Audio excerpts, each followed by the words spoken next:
Have you ever heard of those really tough questions that atheists and skeptics and agnostics usually throw at Christians and argue that because you can't answer that question, then it must mean that somehow God does not exist? One of the questions I remember once, years ago, I was doing a debate with an atheist near the Windsor, Ontario, Canada area.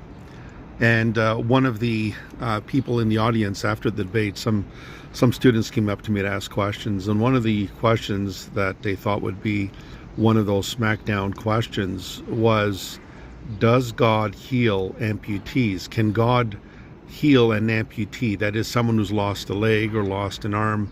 Can God replicate or create a new limb?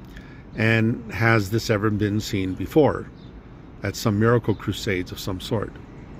Let me just say at the outset that the argument that since amputees cannot have their limbs restored, or they don't have their limbs restored, that somehow this is an argument against the existence of God, it does not follow. It doesn't logically follow that if someone prays for someone who's an amputee and just asks that a new limb, just out of the blue, can you create a new limb, a new leg, or a new arm, or a new finger, whatever it may be. That is not, logically, that is not an argument against God's existence, because it may very well be that God does not intend to heal that person in such a fashion for whatever reason. And some atheists will say, oh, you're just rationalizing it away. Well, it's not rationalizing it away. It's simply rational that God may have other specific purposes. We use logic and reason that God has given us all the time. And so to say that because amputees are not healed means God doesn't exist, it does not logically follow, because it may be that God does not want to heal them.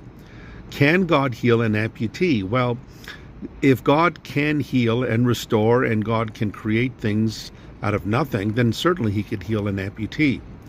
And so if you consider for a minute that when Jesus raised the dead, that is a scientific impossibility. But if God exists and Jesus Christ was God incarnate, then God can call the dead back to life. And secondly, when God healed the blind, those who were blind from birth, which would mean that they would have had to have a new eyeball, a new retina, and optic nerve created and so forth from scratch, so to speak. So while it is the case that God can do it, it doesn't necessarily mean that he has to do it, and thus the argument fails.